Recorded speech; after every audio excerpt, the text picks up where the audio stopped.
ٹھیک. اعوذ باللہ من الشیطان الرجیم. بسم اللہ الرحمن الرحیم.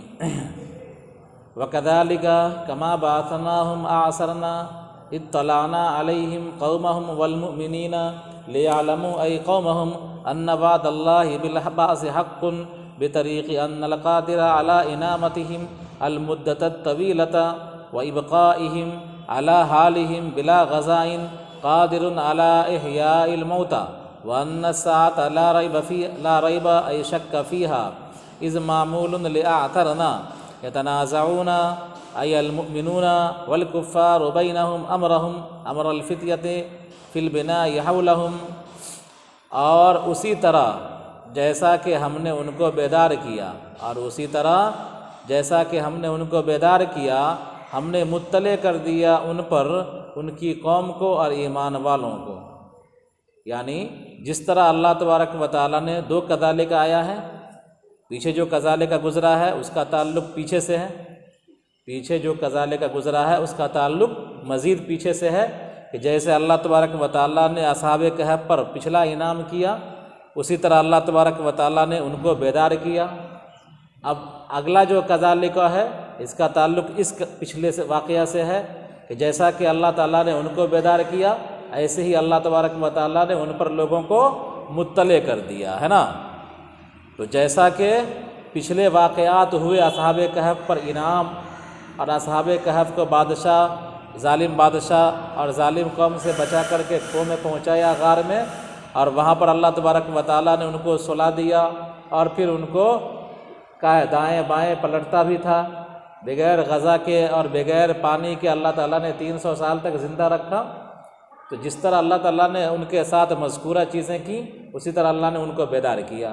اور جس طرح اللہ تبارک و تعالیٰ نے 300 سال بعد بیدار کیا، اسی طرح اللہ تعالیٰ نے ان پر مطلع کر دیا. کس کو؟ ان لوگوں کو، ایمان والوں کو. تو فرمایا اور ایسے ہی جیسا کہ ہم نے ان کو بیدار کیا، ہم نے مطلع کر دیا ان پر ان کی قوم کو اور ایمان والوں کو. لِيَعْلَمُوا أَيْ قَوْمَهُمْ أَنَّ وَعْدَ اللَّهِ بِالْبَعْثِ حَقٌّ، تاکہ وہ جان لیں، یعنی ان کی قوم جان لیں کہ اللہ کا وعدہ بعث بعد الموت کا حق ہے. بطریق ان القادر علی انامتہم المدۃ الطویلۃ وابقائہم علی حالہم بلا غداء قادر علی احیاء الموتى، اس طریقے سے کہ جو ذات قادر ہے ان اصحاب کہف کو لمبی مدت سلانے پر اور ان کو ان کی حالت پر باقی رکھنے پر بغیر غذا کے، وہ قادر ہے مردوں کو زندہ کرنے پر. تو جس زمانے میں یہ لوگ اصحاب کہف گئے تھے، اپنی بستی کو چھوڑ کر غار کی پناہ میں چلے گئے تھے، وہ زمانہ بہت قدیم ہو گیا ہے نا.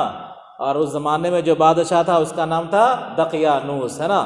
اور 300 سال بعد جب یہ بیدار ہوئے ہیں تو ملک کے احوال بدل چکے تھے، اور ظالموں کی، کافروں کی، مشرکوں کی حکومت ختم ہو چکی تھی. ایمان والا بادشاہ آ چکا تھا، اور اس بادشاہ کا نام تھا بیدوسیس. کیا نام تھا؟ بیدوسیس بادشاہ تھا. تو ایمان والا تھا. یہ کیا تھا؟ ایمان والا تھا، اور لوگ مومن ہو چکے تھے. اس زمانے میں جو دین تھا، دین نصارہ، تو صحیح دین کے حاملین ہو گئے تھے. لوگ شرک کو اور کفر کو چھوڑ چکے تھے ہے نا. تو گئے تھے غار میں کفر کے زمانے میں، شرک والا زمانہ تھا جانے کا، اور جب نکلے تو اللہ تعالیٰ نے حالات بدل دیے اور ایمان والا زمانہ آ گیا ہے نا. تو اللہ تبارک و تعالیٰ نے چونکہ بیدار ہوئے ہیں تو ایمان والے زمانے میں، تو اللہ تعالیٰ نے ایمان والوں بندوں کو کیا کر دیا؟ مطلع کر دیا. سمجھا کہ یہ اصحاب کہف ہے. اللہ تعالیٰ نے نشانی کے طور پر ان کو نیند دے دیا تھا ہے نا. چنانچہ واقعہ مشہور ہے کہ انہوں نے آیا ہے پیچھے کہ جب بیدار ہوئے پھر پیسے لے کر کے بھیجا، پیسے دے کر کے کہ جاؤ پاکیزہ کھانا تلاش کر کے لے کے آؤ. جب گئے نان بائی کے دکان پر اور روٹی وغیرہ لیا، پیسے جو دیے تو اب سکہ جو تھا وہ 300 سال پرانا ٹھپا لگا ہوا تھا. اب ان لوگوں نے تعجب کیا کہ بھائی یہ 300 سال پرانا سکہ ہے، لگتا ہے کہ اس کو کوئی خزانہ ہاتھ لگ گیا ہے. اب بار بار ان سے پوچھ تاچھ ہونے لگی اور چرچے کا موضوع ہو گیا. سمجھا؟ شدہ بادشاہ کو بھی خبر مل گئی. سمجھا؟ کیسے ایسے 300 سال پہلے جو نوجوان نکلے تھے اپنے دین کو بچانے کے لیے، تو وہ نوجوان کیا ہیں؟ مل گئے ہیں اور ان کے پاس سے 300 سال پرانا سکہ ملا ہے۔ اور اس زمانے میں، جس زمانے میں یہ لوگ نکلے تھے، بادشاہ وقت نے ایک تختی میں ان کا نام لکھ کر کے اور خزانے میں ڈال دیا تھا کہ یہ ہمارے ملک سے لاپتہ ہیں، ہمارے شہر سے یہ لوگ لاپتہ ہیں، ہے نا۔ تو ان کا نام بھی تختی میں لکھا ہوا تھا۔ نسلاً بعد نسلن خزانے کا یکے بعد دیگرے دوسرا مالک ہوتا رہا۔ اب یہ ایمان والا بادشاہ مالک ہو گیا، ہے نا۔ تو تختی بھی ملی ان کو جن میں اصحاب کہف کے نام تھے، اور یہ واقعہ بھی پیش آیا کہ 300 سال کا سکہ ہے پرانا، اور یہ نانوائی کے دکان پر آئے ہیں آدمی لینے کے لیے کھانا ونا، اور 300 سال پرانا سکہ دے دیے ہیں۔ بادشاہ کو خبر ملی، بادشاہ آئے، افراد آئے، اور پھر ان لوگوں نے صحیح صورتحال بیان کر دیا اصحاب کہف نے، اور پھر یہ لوگ اپنا سامان لے کر کے کھو میں چلے گئے، اور وہ لوگ بھی اندر داخل ہونا چاہیں لیکن داخل نہ ہو سکے کھو میں۔ اللہ تبارک و تعالیٰ نے غار کے دہانے کو بند کر دیا، یا نہیں تو ان لوگوں کو جاتے ہی ان کی موت ہو گئی، سمجھا۔ اندر گئے یہ لوگ مر گئے، ٹھیک ہے۔ اب باہر تنازع ہوا کہ کیا کیا جائے، یہ اللہ کے نیک بندے ہیں، سمجھا، کیا کیا جائے، یہ تو عجیب چیز ہے، اللہ کی نشانی ہے، تو یادگار کچھ قائم کیا جائے۔ آگے تذکرہ آ رہا ہے کہ مسجد بنائی جائے، یا صرف علامت کے طور پر کوئی نشان لگایا جائے، یا کوئی ایسی عمارت بنا دی جائے تفریح کے طور پر کہ لوگ آئے اور اصحاب کہف کو یاد کریں، یا باضابطہ ان کے اصحاب کہف کے جو کھو ہے، کھو کے باہر مسجد وغیرہ بنائی جائے کہ لوگ عبادت کریں۔ تو آگے چرچا ہوگا۔ تو دیکھو، تو اس زمانے میں، جس زمانے میں اصحاب کہف بیدار ہوئے تھے، تو اس زمانے میں یہ چرچے کا موضوع تھا، اور فلسفیانہ منشگافی شروع ہو گئی تھی کہ اللہ تبارک و تعالیٰ دوبارہ کیسے زندہ کرے گا۔ ایمان والوں کے درمیان یہ چرچے کا موضوع تھا، علم کلام چل رہا تھا۔ کیا علم کلام چل رہا تھا اس زمانے میں؟ کیا کہ اللہ تعالیٰ دوبارہ کیسے زندہ کرے گا، جب انسان مر جائے گا، گل سر جائے گا، مٹی ہو جائے گا، چورا چورا ہو جائے گا، تو دوبارہ کیسے زندہ ہوگا، یہ چرچے کا موضوع تھا۔ ایمان والے اس تعلق سے تھوڑا سا شک میں مبتلا تھے، ہے نا۔ بادشاہ دعا کر رہا تھا کہ اللہ ہمارے اس قوم کی کنفیوژن کو دور کر دیا جائے، کوئی ایسی نشانی، کوئی ایسا معجزہ، کوئی ایسی چیز دکھلائی جائے جس سے ہمارے قوم کی یہ کنفیوژن اور اس کی پریشانی دور ہو جائے، اور لوگ بعد الموت پر یقین کرنے والے ہو جائیں۔ تو اللہ تبارک و تعالیٰ نے ان کی دعا کو قبول کیا اور اصحاب کہف کو بیدار کر دیا۔ اور یہ علامت ہے اس بات کی کہ جو خدا 300 سال تک بغیر کھلائے بغیر پلائے زندہ رکھنے پر قادر ہے، وہ بدرجہ اولیٰ مردوں کو زندہ کرنے پر قادر ہے۔ تو اصحاب کہف کا زندہ ہو جانا یہ ان فلسفیانہ منشگافیوں کا جو چل رہا تھا مارکیٹ میں اور معاشرے اور سماج میں کہ اللہ دوبارہ کیسے زندہ کرے گا، اصحاب کہف کا بیدار ہونا اس کا جواب ہو گیا، ہے نا۔ یہی اہل حق کی دلیل ہو گئی۔ نتیجے میں تمام لوگوں نے اپنے اس تشکیک کو ختم کر دیا اور لوگ سچے پکے مومن ہو گئے۔ تو فرمایا تاکہ ان کی قوم جان لیں کہ اللہ کا وعدہ باس بعد الموت کا حق ہے، اس طریقے سے کہ جو ذات اصحاب کہف کو ایک لمبی مدت تک سلانے پر قادر ہے، وہی ذات، وہ ذات اور باقی رکھنے والی ہے ان کو ان کی حالت پر بغیر غذا کے، وہی ذات قادر ہے مردوں کو زندہ کرنے پر بھی۔ تو اصحاب کہف کا زندہ ہو جانا، غار سے نکل آنا 300 سال بعد، یہ خود دلیل بن گئی کس کی؟ باس بعد الموت کی۔ اور اس زمانے میں جو یہ تشکیک بوئی گئی اور یہ تشکیک پھیلا پورے ملک میں کیسے دوبارہ انسان زندہ ہوگا، اس کا جواب مل گیا ان لوگوں کو۔ چنانچہ وہ لوگ اس کے بعد تائب ہو گئے اور سچے پکے مومن ہو گئے۔ آگے دیکھیے، وَأَنَّ السَّاعَةَ آتِيَةٌ لَا رَيْبَ فِيهَا، اور وہ لوگ جان لیں، یعنی اصحاب کہف کا بیدار ہونا اس لیے ہوا تاکہ وہ لوگ جان لیں کہ قیامت میں کوئی شک نہیں ہے، قیامت میں کوئی شک نہیں، قیامت آنے والی ہے اور اللہ تبارک و تعالیٰ تمام لوگوں کو زندہ کرے گا۔ اِذْ مَعْمُولٌ لِأَعْثَرْنَا، اِذْ مَعْمُولٌ لِأَعْثَرْنَا، اِذْ يَتَنَازَعُونَ بَيْنَهُمْ أَمْرَهُمْ، ہے نا۔ آگے جو آ رہا ہے اِذْ يَتَنَازَعُونَ، تو اِذْ کے بارے میں فرما رہے ہیں کہ اِذْ کا تعلق آثرنا سے ہے۔ کس سے ہے؟ آثرنا سے ہے۔ اِذْ کا تعلق آثرنا کا معمول ہے، اور یہ وعد اللہ حق کا یا انا کا معمول نہیں ہے۔ اذ معمول ہے آثرنا کا۔ یتنازعون ای المؤمنون والکفار بینہم امرہم امر الفتنۃ فی البراء حولہم، جب اذ معمول ہے آثرنا کا، ہم نے ان کو مطلع کر دیا، ہم ان پر مطلع کر دیا جب وہ لوگ یعنی مومنین اور کفار آپس میں جھگڑ رہے تھے ان کے معاملے کو لے کر، یعنی ان نوجوانوں کے معاملے کو لے کر تعمیر کے حوالے سے ان کے ارد گرد، سمجھا، ان کے ارد گرد تعمیر کے حوالے سے یہ لوگ جھگڑ رہے تھے۔ یعنی جب اللہ تبارک و تعالیٰ نے بیدار کیا اور بیدار کرنے کے بعد مطلع کر دیا، وَكَذَلِكَ أَعْثَرْنَا عَلَيْهِمْ، اور ایسے ہی ہم نے ان کو مطلع کر دیا، اِذْ يَتَنَازَعُونَ بَيْنَهُمْ أَمْرَهُمْ، جب وہ لوگ آپس میں الجھ رہے تھے ایک دوسرے سے، ایمان والے بھی تھے اور کافرین بھی تھے۔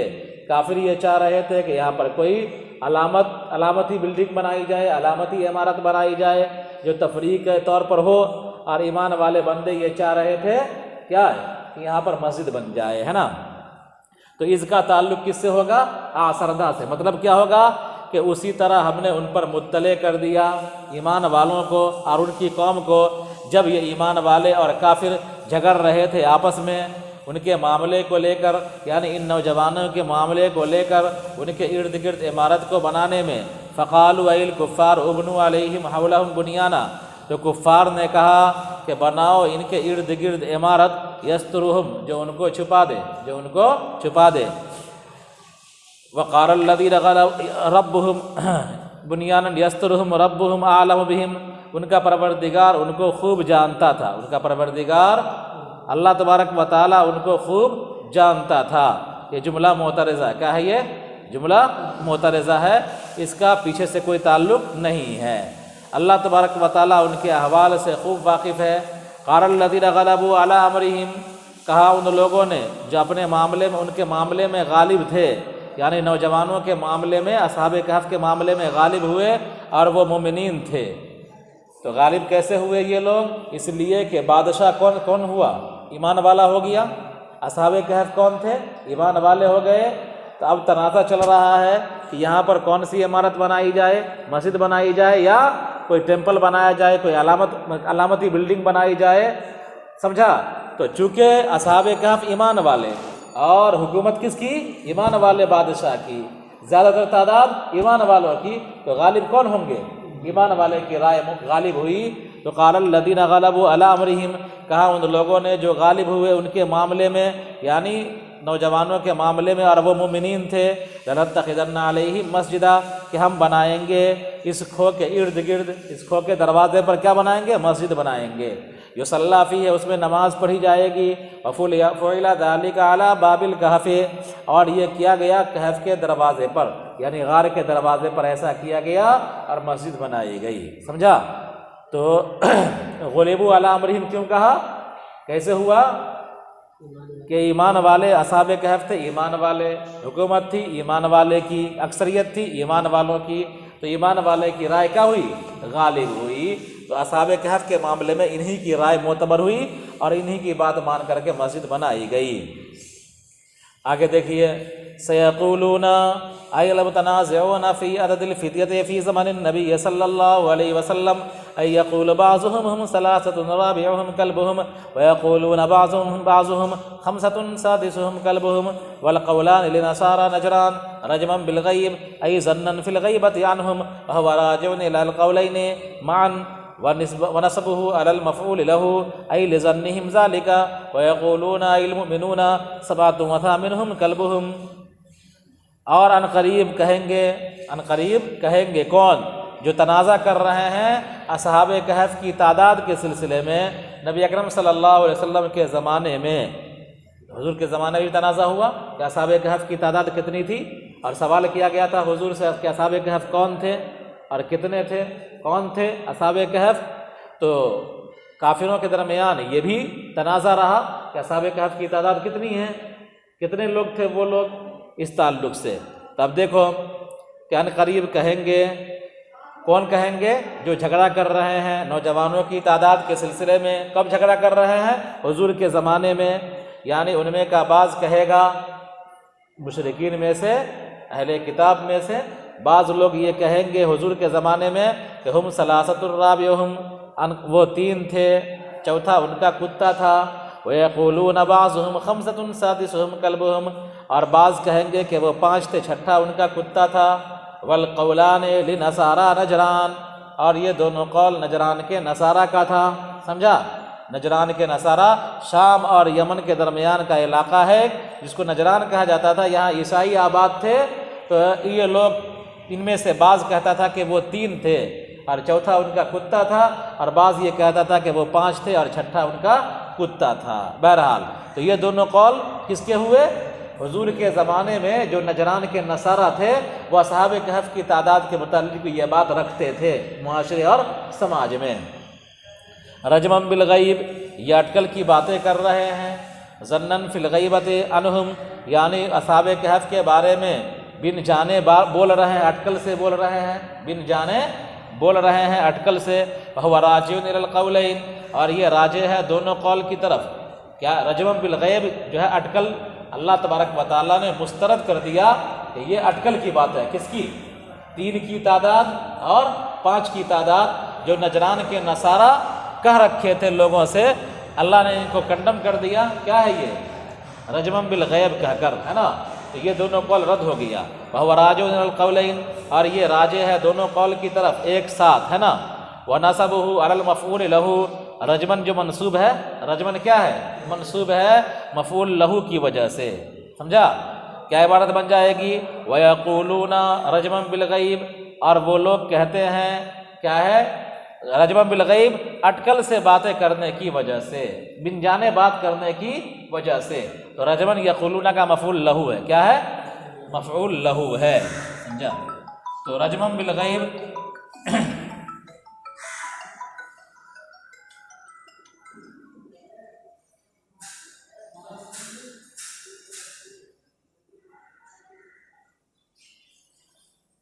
رجمًا بالغیب یہ کیا ہے؟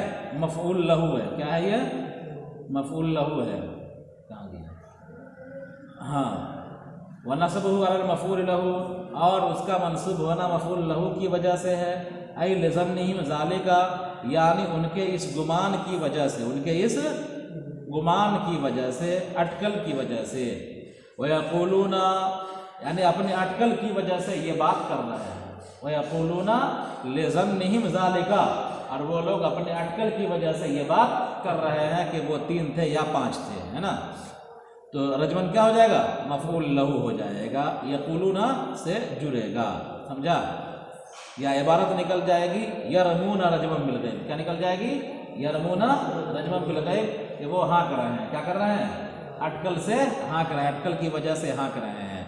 تو یرمونا فعل محذوف مان کر کے اس کو رجمن کو مفعول لہو مان لیں گے اس کا، یا ڈائریکٹ آپ کہہ لیجیے یقولون کا مفعول لہو ہے نا؟ وَيَقُولُونَ الْمُؤْمِنُونَ سَبْعَةٌ وَثَامِنُهُمْ كَلْبُهُمْ، اور مومنین کہیں گے کہ وہ 7 تھے 8واں ان کا کتا۔ الجملۃ من مبتدأ وخبر صفۃ سبعۃ، یہ جملہ مبتدا اور خبر سے مل کر، مبتدا اور خبر سے مل کر 7 کی صفت ہے۔ کس کی؟ 7 کی صفت ہے۔ ثامنہم مضاف مضاف الیہ سے مل کر کے مبتدا، اور کلبہم مضاف مضاف الیہ سے مل کر کے خبر، یہ مضاف مضاف الیہ، یہ دونوں مبتدا اور خبر سے مل کر کے 7 موصوف کی کیا بن جائے گا؟ صفت بن جائے گا۔ تو 7 موصوف، 7 موصوف، واو زائد، ثامنہم کلبہم، یہ کیا ہو جائے گا؟ مبتدا خبر سے مل کر کے صفت، کیا بن جائے گا؟ صفت۔ ہاں، جملہ مبتدا اور خبر سے مل کر 7 کی صفت ہے، واو کی زیادتی کے ساتھ، واو کو زائد مانیں گے۔ وقیلا تاکید، اور بعض لوگوں نے کہا ہے کہ تاکید ہے، او دلالت علی لصوق الصفت بالموصوف، یا صفت کے موصوف کے ساتھ ملحق ہونے پر یا ملصق ہونے پر دلیل ہے۔ کیا ہے؟ دلیل ہے، یعنی صفت جو موصوف کے ساتھ ملحق ہے، سمجھا؟ صفت جو موصوف کے ساتھ ملحق ہے، اس کو بتلانے کے لیے دلیل ہے، یا تاکید کے طور پر واو ہے۔ کیا ہے؟ تاکید کے طور پر واو ہے، یا صفت کے موصوف کے ساتھ ملحق ہونے کو بتلانے کے لیے ہے، سمجھا؟ صفت کے موصوف کے ساتھ ملحق ہونے کو بتلانے کے لیے ہے۔ کیوں بھائی؟ جب کسی موصوف کو بالیقین صفت کے ساتھ متصف کیا جاتا ہے، جب کسی موصوف کو یقینی طور پر کسی صفت کے ساتھ جوڑا جاتا ہے تو موصوف کا وجود یقینی ہوتا ہے۔ کیا ہوتا ہے؟ موصوف کا وجود یقینی ہوتا ہے، چونکہ صفت موصوف کے بغیر موجود نہیں ہوتی۔ کیا ہوتی ہے؟ صفت موصوف کے بغیر موجود نہیں ہوتی ہے۔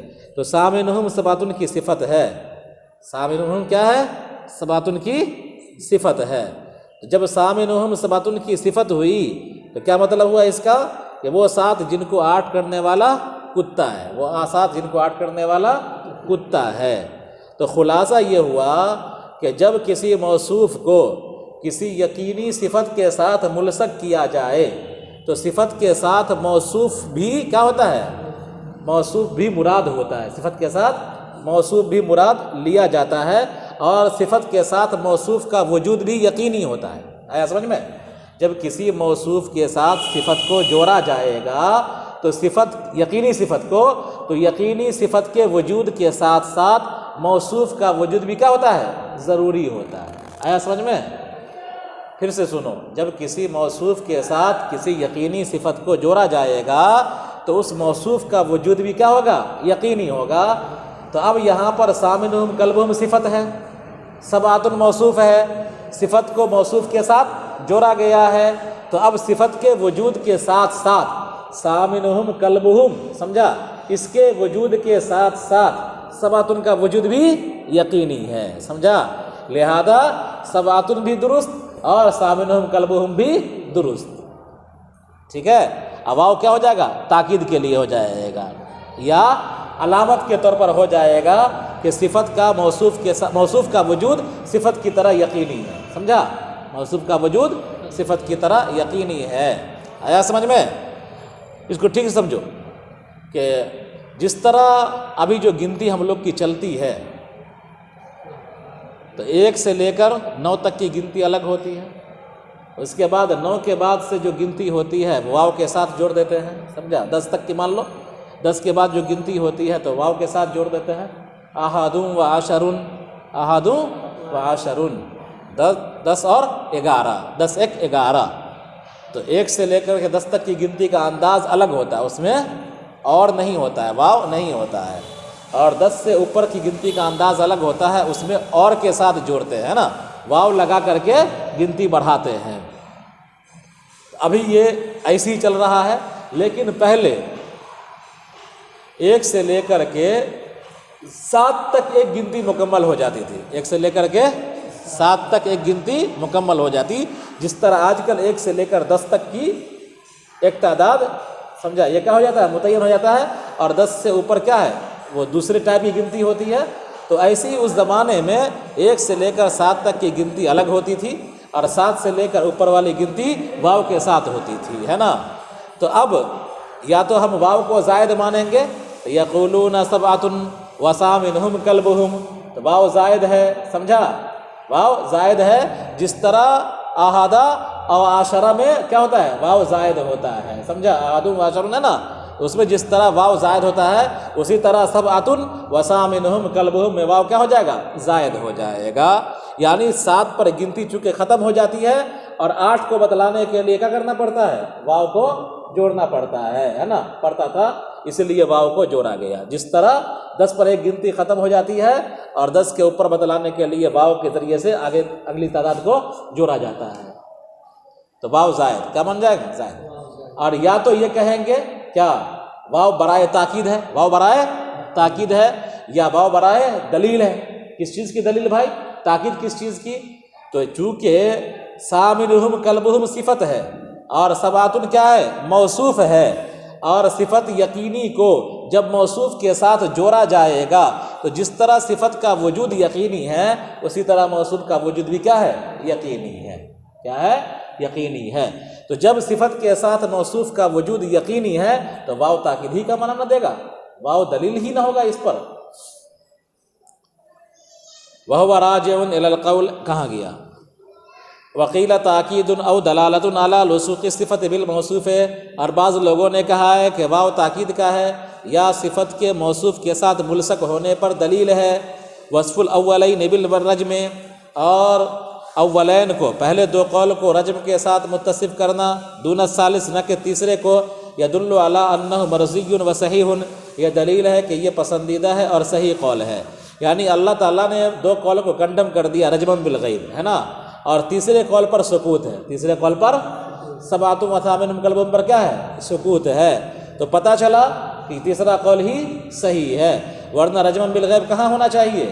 آخر میں ہونا چاہیے نا، ثامنہم کلبہم، اس کے بعد ہوتا رجم بالغیب، ہے نا۔ لیکن اللہ تعالیٰ نے پہلے دو قول کو ذکر کرنے کے بعد رجم بالغیب کہہ دیا۔ رجم بالغیب جب ہو گیا ہے تو اگلی بات جو ہے اس پر سکوت ہے، تو پتہ چلا کہ اگلی بات جو ہے پسندیدہ ہے اور یہی صحیح قول ہے۔ الجملۃ من مبتدئ، کہاں گیا؟ ہاں، وقل ربی اعلم بعدتہم ما یعلمہم الا قلیل، آپ فرما دیجئے کہ میرا پروردگار خوب جانتا ہے ان کی تعداد کو، اور نہیں جانتے ہیں ان کو مگر تھوڑے، نہیں جانتے ہیں ان کو مگر تھوڑے، یعنی اصحاب کہف کی حقیقی تعداد کو اللہ ہی بہتر جانتا ہے اور بہت کم لوگ اس کو جانتے ہیں۔ قال ابن عباس رضی اللہ عنہ انا من القلیل، ابن عباس رضی اللہ تعالیٰ عنہ نے کہا کہ میں قلیل میں سے ہوں۔ کس میں سے ہوں؟ میں قلیل میں سے ہوں۔ وذکرہم سبعۃ، اور ابن عباس نے ذکر کیا کہ وہ 7 تھے، ہے نا۔ تو ابن عباس رضی اللہ تعالیٰ عنہ نے کہا کہ اصحاب کہف کی تعداد کتنی تھی؟ 7 تھی، اور اپنے بارے میں کہا کہ میں اسی قلیل میں سے ہوں، یعنی اصحاب کہف کی حقیقی تعداد جو اللہ تبارک و تعالیٰ نے کہا بہت کم لوگ جانتے ہیں، تو انہی کم میں سے ایک میں بھی ہوں۔ میں جانتا ہوں اصحاب کہف کی تعداد وہ کتنی تھی؟ 7 تھی، سمجھا۔ تو ابن عباس رضی اللہ تعالیٰ عنہ کے اس قول سے کیا ہے؟ تائید ہوتی ہے کس بات کی؟ کہ اصلی کیا ہے؟ حقیقی قول وہ تیسرا قول ہے، درست قول کیا ہے؟ تیسرا قول ہے کہ اصحاب کہف 7 تھے، 8واں کیا تھا؟ ان کا کتا تھا۔ فلا تماری فیہم، فلا تماری تجادل فیہم الا مراء ظاہرا، اور آپ جھگڑا نہ کیجئے ان کے سلسلے میں مگر سرسری طور پر، بما انزل الیک، اس چیز کو لے کر جو آپ پر نازل کیا گیا، یعنی آپ کو جتنی تعداد بتلائی گئی، اصحاب کہف کے جو حالات بتلائے گئے، جو احوال بتلائے گئے، اتنا ہی آپ بیان کیجئے، خواہ مخواہ ان کافروں سے اور ان مشرکوں سے ان کی تعداد وغیرہ کو لے کر کے یا ان کے دیگر باتوں کو لے کر کے الجھیے نہیں۔ ولا تستفت فیہم، اور نہ پوچھیے ان میں، ان کے بارے میں، ای تطلب الفتیہ منہم، یعنی آپ نہ پوچھیے ان نوجوانوں کے بارے میں، ان سے یعنی اہل کتاب سے، یعنی یہود سے، تو اہل کتاب سے ان نوجوانوں کے بارے میں نہ پوچھیے۔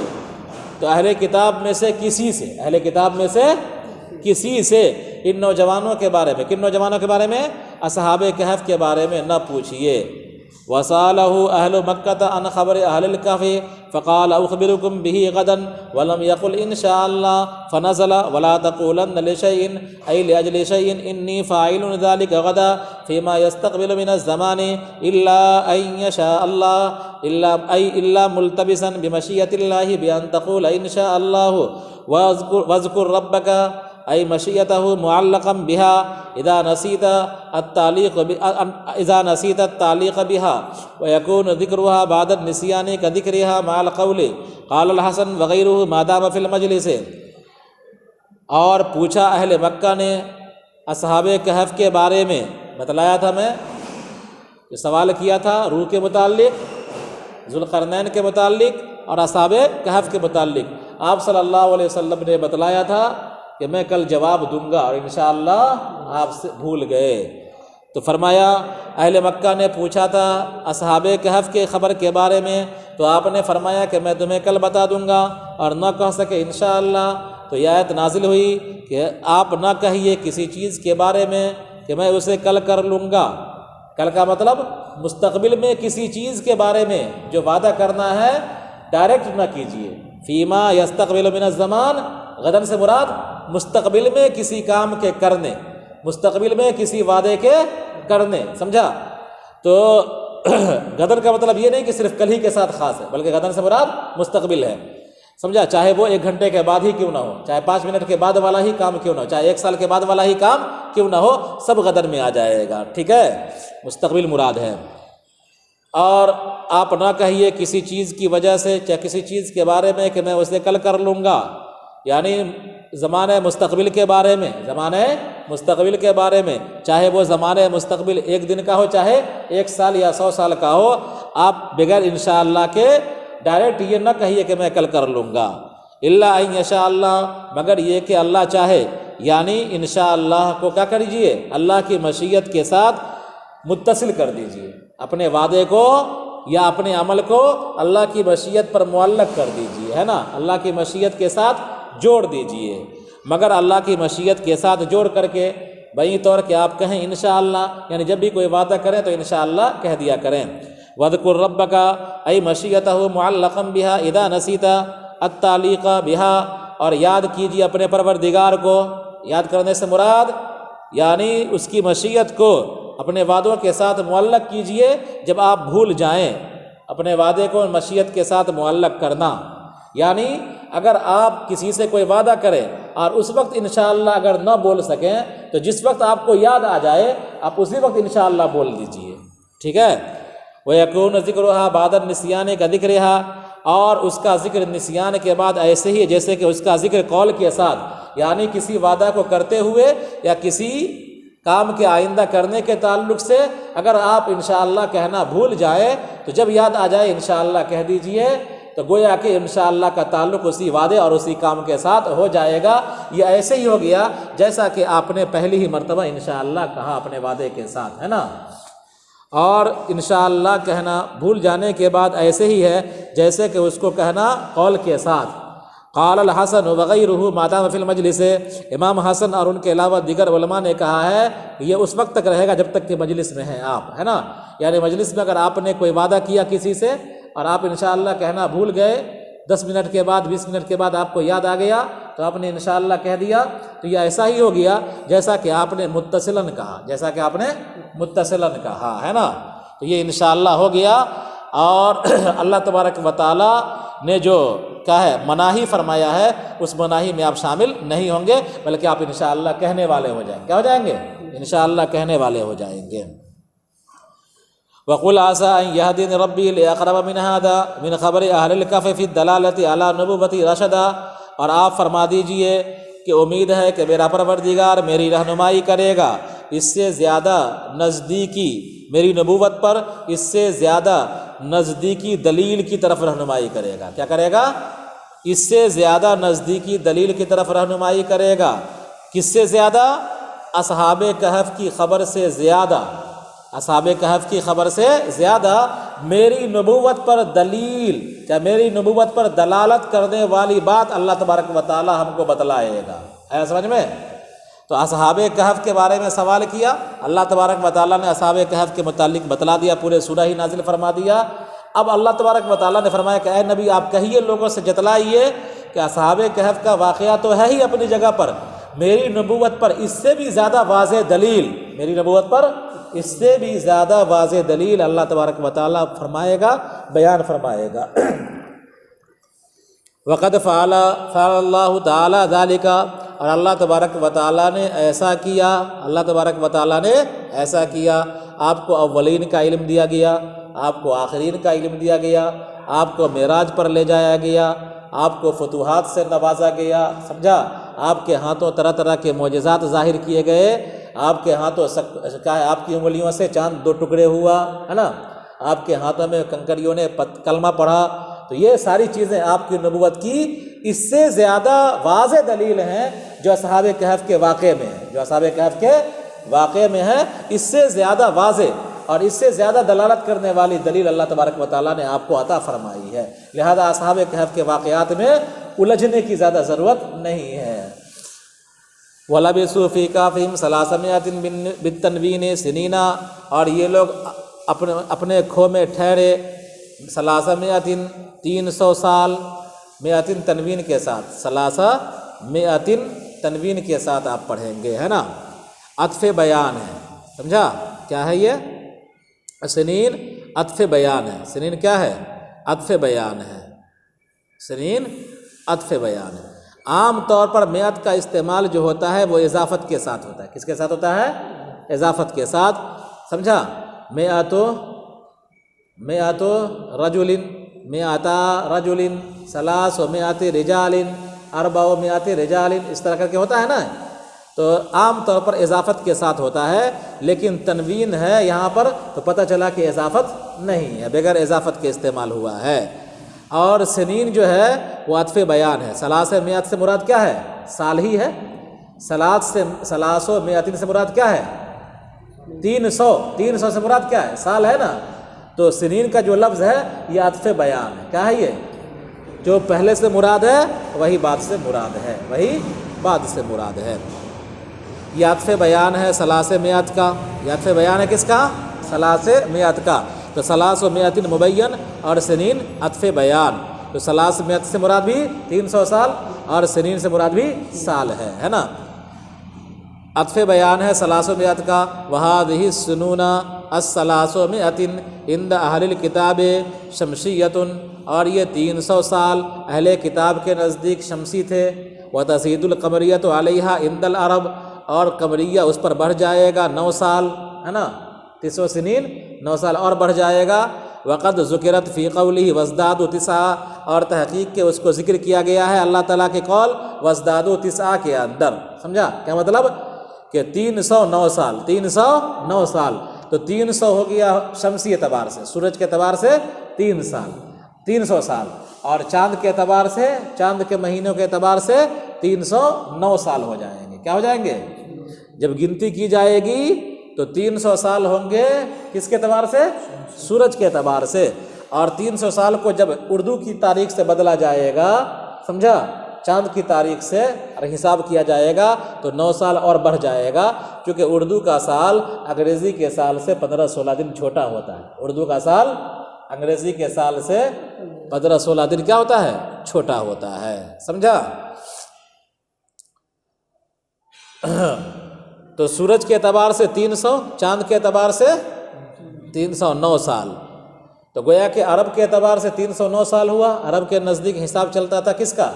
چاند کا، اور یورپ والوں کے نزدیک کیا ہے؟ مغرب والوں کے نزدیک، یا کیا نام ہے، اہل کتاب جو یہودی عیسائی تھے ان کے یہاں حساب چلتا تھا سورج کا، ان کے اعتبار سے کتنا ہوا؟ 300 سال۔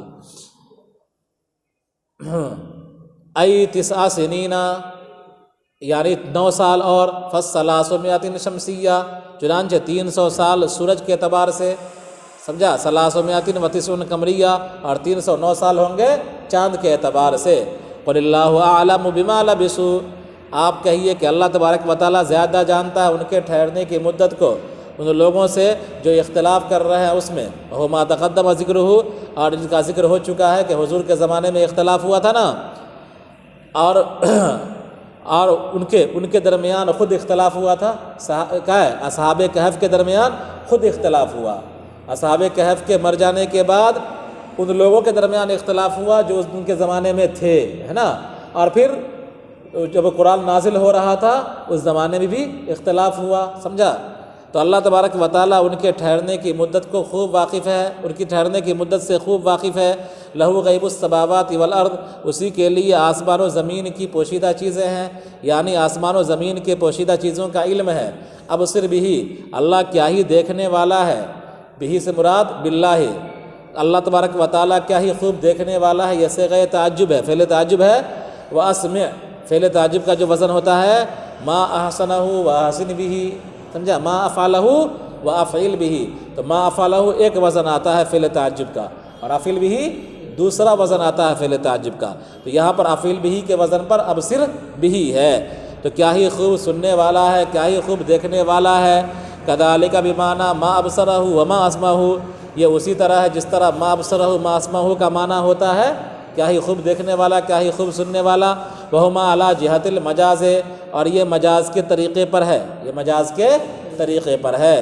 والمراد انہ تعالی لا یغیب عن بصرہ و سمعہ شیء، اور مراد یہ ہے کہ اللہ تبارک و تعالیٰ کے بصر اور سمع سے کوئی چیز غائب نہیں ہے، یعنی اللہ تبارک و تعالیٰ کے علم و قدرت اور اللہ تبارک و تعالیٰ کے دیکھنے اور سننے سے کوئی چیز پوشیدہ نہیں ہے، سمجھا۔ تو یہ مجاز ہے، اللہ تبارک و تعالیٰ کی طرف سننے اور دیکھنے کی نسبت کس طرح کی گئی، کس اعتبار سے؟ مجازی اعتبار سے کی گئی ہے، سمجھا۔ یہ نہ سمجھیے کہ اللہ تعالیٰ کو آنکھ ہے جس سے وہ دیکھتا ہے، یا اللہ کو کان ہے جس سے وہ سنتا ہے۔ اللہ تعالیٰ جسم اور جسمانیت سے منزہ اور پاک ہے، تو یہاں پر جو نسبت ہے وہ نسبت حقیقی نہیں بلکہ نسبت مجازی ہے، سمجھا۔ ما لهم لأهل السماوات والأرض من دونه من ولي ولا يشرك في حكمه أحدا، اہل سماوات اور ارض کو یعنی آسمان و زمین والوں کو، کوئی آسمان و زمین والے کا اللہ کے علاوہ کوئی ولی نہیں ہے، کوئی ناصر نہیں ہے۔ ولا یشرک فی حکمہ احدا، اور اللہ تبارک و تعالیٰ اپنی حکمت میں کسی کو شریک نہیں کرتا، اس لیے کہ وہ شریک سے بے نیاز ہے۔ کیا ہے وہ؟ شریک سے بے نیاز ہے۔ وَاتْلُ مَا أُوحِيَ إِلَيْكَ مِنْ كِتَابِ رَبِّكَ لَا مُبَدِّلَ لِكَلِمَاتِهِ وَلَن تَجِدَ مِن دُونِهِ مُلْتَحَدًا۔ اور آپ تلاوت کیجیے، اس کو رہنے دیجیے۔ اور ایسے ہی جیسا کہ ہم نے ان کو بیدار کیا، ہم نے مطلع کر دیا ان پر ان کی قوم کو اور ایمان والوں کو، تاکہ ان کی قوم جان لے کہ اللہ کا وعدہ بعث بعد الموت کا حق ہے، اس طریقے سے کہ جو ذات قادر ہے ان کو لمبی مدت سلانے پر اور ان کو ان کی حالت پر باقی رکھنے پر بغیر غزا کے، وہ قادر ہے مردوں کو زندہ رکھنے پر، اور یہ کہ قیامت میں کوئی شک نہیں ہے۔ اس معمول ہے آسرنا کا، اس کا تعلق آسرنا سے ہے۔ اور جب یہ لوگ جھگڑ رہے تھے ان کے معاملے میں، آپس میں ان کے معاملے میں، یعنی مومنین اور کفار، کن کے معاملے میں؟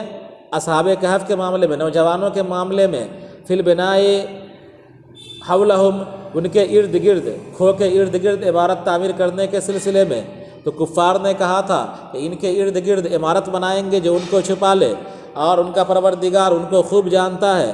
اور ان لوگوں نے کہا جو ان کے معاملے میں غالب تھے، یعنی نوجوان کے معاملے میں غالب تھے، اصحاب کہف کے معاملے میں، اور وہ مومنین تھے کہ ہم بنائیں گے ان پر، یعنی ان کے ارد گرد ایک مسجد جس میں نماز پڑھی جائے گی۔ اور ایسا ہی کیا گیا کہف کے دروازے پر۔ ان قریب جھگڑا کرنے والے نوجوانوں کی تعداد کے سلسلے میں حضور کے زمانے میں کہیں گے، یعنی ان میں کا بعض کہے گا کہ وہ 3 تھے، چوتھا ان کا کتا، اور بعض کہیں گے کہ وہ 5 تھے، چھٹا ان کا کتا۔ اور یہ قول نجران کے نصارہ کا تھا۔ رجمن بالغیب، بن جانے یہ ٹھوک کر کے بات کر رہے ہیں، بن جانے بات کر رہے ہیں۔ ظنن فی الغیبۃ عنہم، یعنی اصحاب کہف کے بارے میں بن جانے اٹکل سے بات کر رہے ہیں، اور یہ راجع ہے دونوں قول کی طرف ایک ساتھ۔ اور رجمن کا منصوب ہونا مفعول لہو کی وجہ سے ہے، لظنہم ذالک، یعنی وہ لوگ ان لوگوں کے اس کو گمان کرنے، یا ان لوگوں کے اس کو اٹکل سے بولنے کی وجہ سے، ان لوگوں کے اس کو اٹکل سے بولنے کی وجہ سے۔ وَيَقُولُونَ، اور مومنین کہیں گے کہ مومنین کہتے ہیں کہ وہ 7 ہیں اور 8واں ان کا کتا، چاہے مومنین کہیں گے کہ وہ 7 تھے، 8واں ان کا کتا۔ یہ جملہ مبتدا اور خبر سے مل کر سبا کی صفت ہے۔ کون جملہ؟ وَسَامِنْهُمْ كَلْبُهُمْ، یہ مبتدا خبر سے مل کر سبا کی صفت ہے، واو کی زیادتی کے ساتھ، واو زائد ہے۔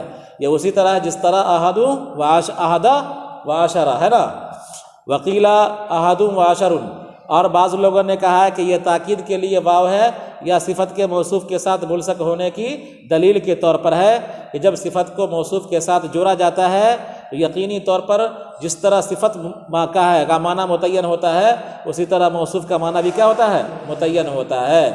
وصف الاولین بالرجم، اور پہلے دونوں کو رجم کے ساتھ، پہلے دونوں کی رجم کے ساتھ صفت لانا، نہ کہ تیسرے کی، یہ دلیل ہے کہ تیسرا قول پسندیدہ اور صحیح ہے۔ آپ کہیے کہ میرا پروردگار خوب جانتا ہے، ان کی تعداد کو نہیں جانتے ہیں ان کو مگر تھوڑے۔ ابن عباس کہتے ہیں کہ میں تھوڑے میں سے ہوں، اور آپ نے ان کا ذکر کیا کہ وہ 7 تھے، لہذا آپ ان کے سلسلے میں جھگڑا نہ کیجیے، مگر سرسری طور پر اس چیز کو لے کر جو آپ پر نازل کیا گیا، اور آپ نہ طلب کیجیے ان نوجوانوں کے بارے میں اہل کتاب میں سے کسی سے کچھ بھی، آپ نہ پوچھیے ان نوجوانوں کے بارے میں، یعنی اہل کتاب میں سے آپ نہ پوچھیے ان کے بارے میں، ان اہل کتاب میں سے کسی سے، اہل کتاب میں سے کسی سے آپ ان نوجوانوں کے بارے میں نہ پوچھیے، اہل کتاب میں سے کسی سے۔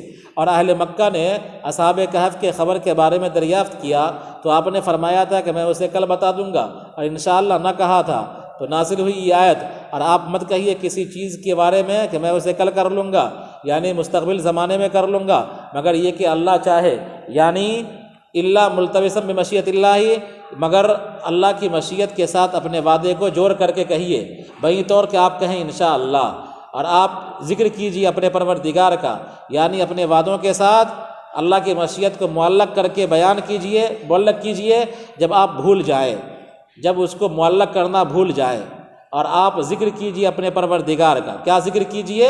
یعنی انشاءاللہ کہیے، اللہ کی مشیت کو اپنے وعدوں کے ساتھ معلق کیجیے۔ کب؟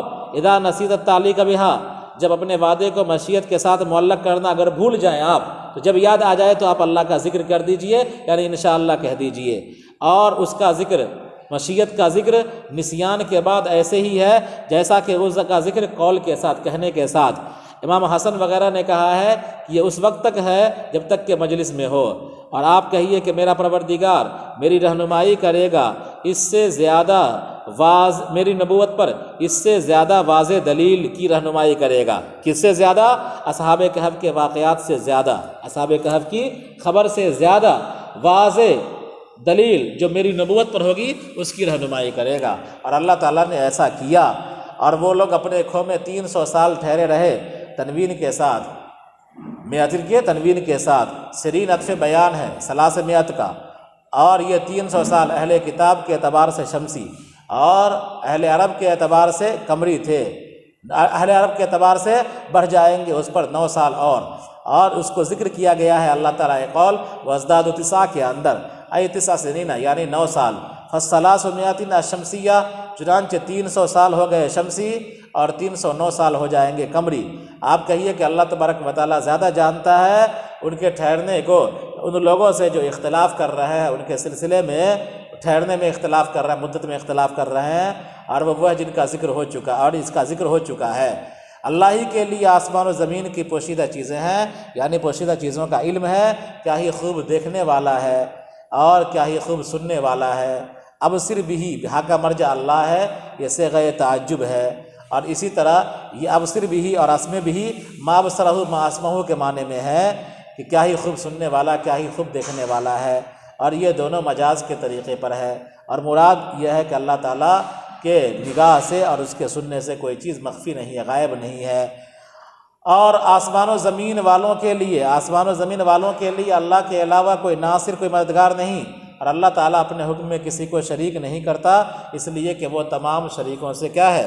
بے نیاز ہے۔